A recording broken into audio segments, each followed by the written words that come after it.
Hello, Father Larry. This is chapter 20 of the Screwtape Letters now, largely dealing with lust, sexual attraction. The first point that Screwtape's going to make is here. Your man has now discovered the dangerous truth that these attacks don't last forever. So, attacks against chastity can be very painful and intense at times. But they don't last forever. So it's hard to, when we experience a craving, and ask any addict of any kind, it's only for a limited amount of time. If you've tried to quit smoking, for instance, you might get hit with this wild, insatiable craving, but it doesn't continue indefinitely. It kind of eventually subsides. It's the nature of temptation. But in the moment of temptation, regardless of what it is, whatever it is, you feel like you're going to die if you don't have this, that, or the other thing. I mean, it's really, temptation puts the screws to us, and when our desire is awoken for whatever the thing might be.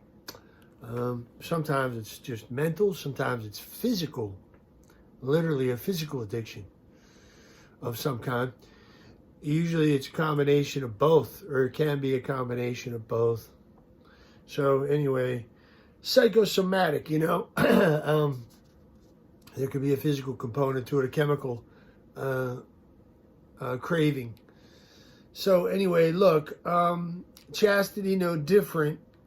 But what the devil doesn't want us to find out is that they don't last forever, these temptations. Our best weapon, the belief of ignorant humans that there is no hope of getting rid of us except by yielding rid of these demonic temptations, whatever they might be. So, we just think it's going to go on forever, and we despair. That's what happens. A certain despair kicks in. So I want to just read something good here from St. Paul on temptations, 1 Corinthians 10:13. No temptation has overtaken you that is not common to man. God is faithful, and he will not let you be tempted beyond your strength. But with the temptation will also provide the way of escape, that you may be able to endure it. So oftentimes people, when they're going through a period of withdrawal from any kind of addiction, there's a period of an intense craving that can last a day, 2 days, I don't know, maybe longer, maybe 15 minutes. I don't know. It depends on what it is. But there's oftentimes, these waves, temptations that come in waves, followed by a period of reprieve. And the periods of reprieve get longer and longer. But yeah, there's a certain initial withdrawal phase from anything. Now, here's the next little insight I want to glean from this chapter. He's talking about women and, what we do to make them attractive, putting on the war paint and the rest of it. Okay, for every age, there's like whatever, Beyonce, I don't know, whatever's like attractive these days, So this is oftentimes based in unreality. I think that's the basic point. There's unreality. There's an unrealness about it. So that men or women who look at pornography, for instance, a pornographic magazine, or sex scenes in movies and whatnot, romance in movies and television, it's all airbrushed, and people don't have bad breath, pimples, something stuck between their teeth, BO. We all are human beings. So, the reality is missing, that realness. And that's the really unfortunate. The devil wants to play up on that. The figures in the popular art are falsely drawn. The real women in bathing suits or tights are actually pinched in and propped up. to make them appear firmer and more slender and more boyish than nature allows a full-grown woman to be. So he's writing this in a period where I guess that's what people found attractive. Men have found attractive in women, a boyish quality. I don't know, seems strange.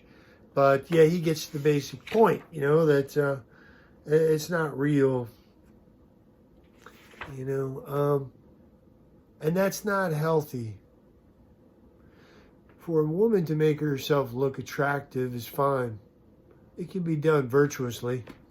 Look at Judith, for instance, Judith was beautiful and attractive, and when she went out there, batted her eyelashes,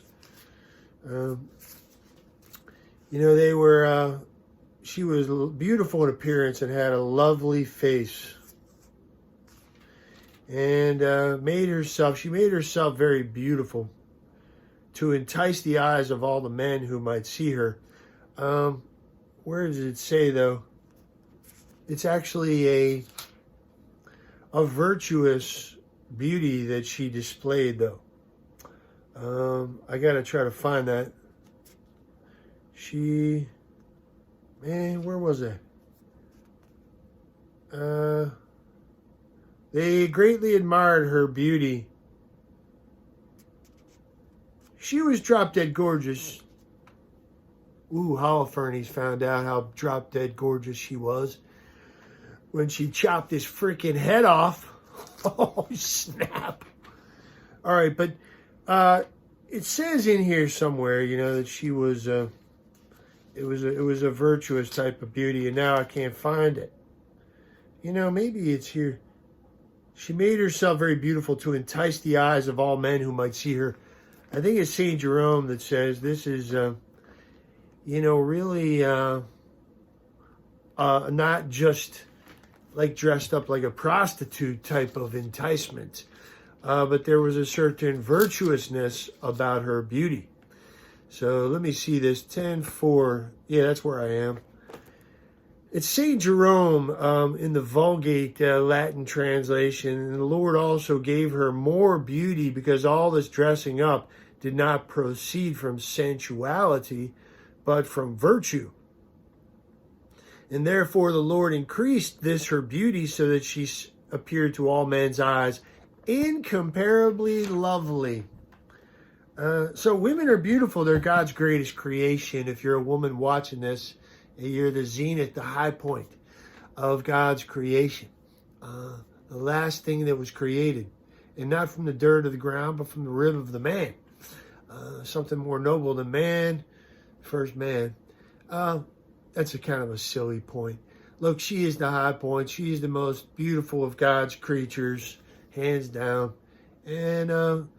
But, there's a virtuousness, a beauty about Judith that we should use to contrast with other types of beauty, which are really not based in reality. They don't accentuate the woman's natural beauty.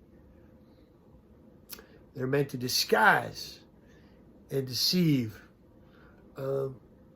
We are more and more directing the desires of men to something which does not exist. Think of all the great lengths women have gone to try to make themselves attractive. What is it? Chinese or Japanese women put their feet in some kind of... They constrict their feet because it's supposed to be attractive to have small feet. So they I don't know, keep their feet from growing. And it's messed up and it sounds really painful, whatever they do. Then there's, things women do to their torso, wearing those ding-dang corsets gives me a stomach ache just thinking about it. But pulling in all your fat, this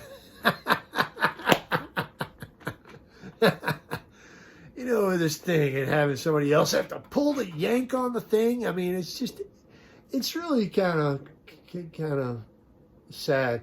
But anyway, so let's look at a couple more. It's a mirage, It's a mirage. Temptations are so often a mirage in the desert. We run after things that really aren't real. And it's the devil behind that. He wants us to grab at unreality, and all we're left with is handfuls of sand. There was no oasis there, okay? And where we could quench our thirst. We're just lay there in the sand. All right, thinking of pornography and just the unparalleled access to it people have in their own homes with the ding-dang computer and the Wi-Fi.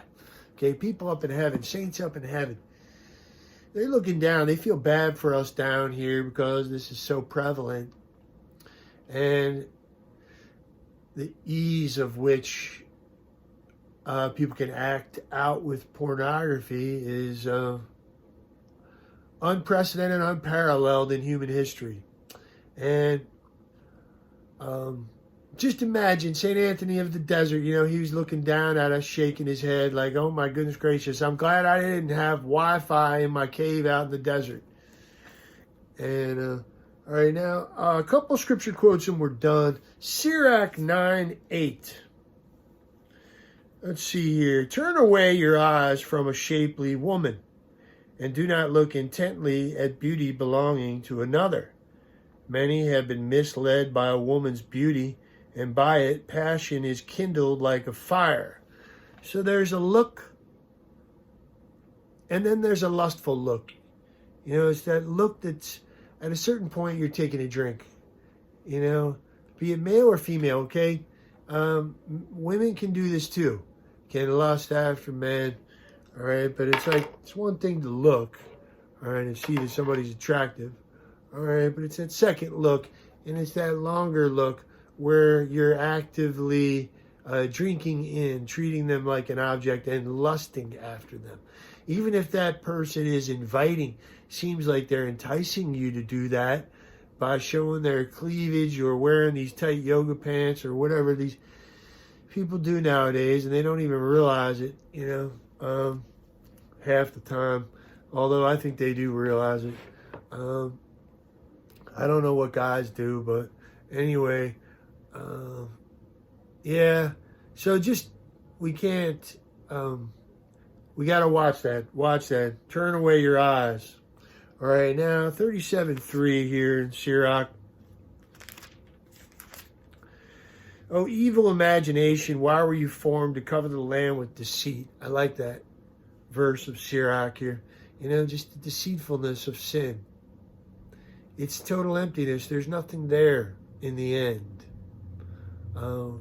We're suckers.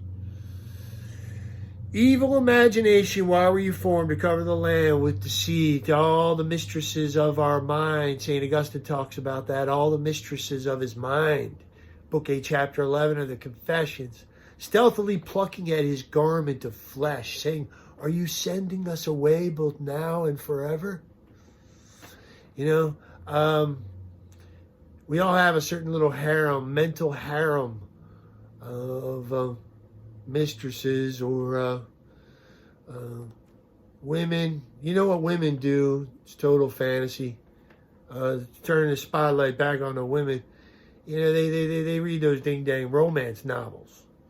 And yeah, they fill their brains with all that garbage, and that's just a total unreality, total fantasy. Hey, look, some dude's not going to come riding down the beach on a stallion, some hairy-chested dude, and sweep you up into his arms, okay? Yeah, and then you look over at your husband with a beer gut, sitting on the couch, watching sports, and you read a book about some guy with a hairy chest on a stallion. It's, it's just more unreality. I tell you, when you go to a used bookstore, I cannot believe how many of those romance novels are, or if you go to any bookstore, there's a gazillion, million, jillion, billion of those things. Ladies, what's up with that? Those are the dumbest things. And, all right, look, we all got issues, all of us are human beings and struggle with the flesh, or we wouldn't be human. But we got to learn to deal with it. And, these temptations are not going to go on forever. We got to develop the virtue of chastity, which is really wise, because that's exactly Wisdom is attuned to reality, the real. What it wants is reality. Lust is based on unreality, unreal things. And we get all spun up and fall into sin. Here's James talking about this. This is chapter 1, verses 14 and 15. But each person is tempted when he is lured and enticed by his own desire. Then desire, when it has conceived, gives birth to sin. And sin, when it is full grown, brings forth death. So really the key is to try to manage that desire. It's much easier to fight a temptation in the beginning of the temptation. But we have to be on guard because the temptations, I'll just speak for guys, are everywhere. All around us, we're constantly being enticed and tempted. We're heading into the summer season where that's particularly the case. But anyway, it's very important to just stay on guard. And temptations don't last forever. And enough about this.